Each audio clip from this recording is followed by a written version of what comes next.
বাংলাদেশ সরকার চাঁদাবাজদের বিরুদ্ধে zero tolerance ঘোষণা করে একটি বিশেষ অভিযান পরিচালনা করার তাগিদ দিয়েছেন। তারই ফলশ্রুতিতে ঢাকা জেলা, ঢাকার 7টি থানা এবং গোয়েন্দা যে দুটি বিভাগ রয়েছে তারা যুগোৎপতভাবে অভিযান পরিচালনা করে, চাঁদাবাজদের ধরার জন্য বিশেষ অভিযান পরিচালনা করে। ফলে ঢাকা জেলার বিভিন্ন থানা থেকে আমরা সর্বমোট 44 জন স্বীকৃত চাঁদাবাজকে আমরা গ্রেপ্তার করতে সক্ষম হয়েছি এবং তাদেরকে বিভিন্ন থানা কর্তৃক বিভিন্ন থানায় তাদের নামে মামলা হয়েছে আর কি, রেসপেক্টিভ থানাগুলোতে মামলা হয়েছে।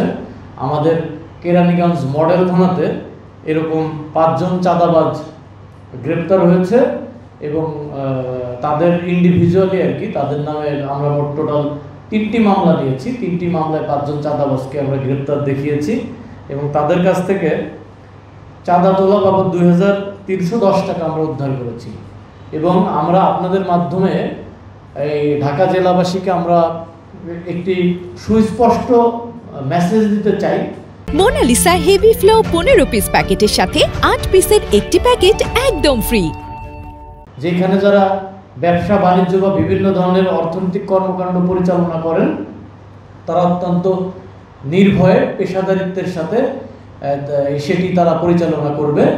এখানে কোনো চাঁদাবাজ, দস্যুতাকারী বা ভয়ভীতি দেখিয়ে কোনো অর্থনৈতিক কর্মকাণ্ডকে বাধাগ্রস্ত করার সুযোগ নেই। আমরা তাদের বিরুদ্ধে জিরো টলারেন্স শো করবো এবং যথাযথ আইনের আওতায় নিয়ে আসবো। আপনারা জানেন যে পরিবহন সবসময় একটা ভালনারেবল এরিয়া, তো আমরা যাদেরকে করেছি পরিবহন থেকেই মূলত বিভিন্ন পরিবহন থেকেই তারা চাঁদাবাজি করে থাকেন এবং ফুটপথ থেকেও চাঁদাবাজি করে থাকেন আর কি।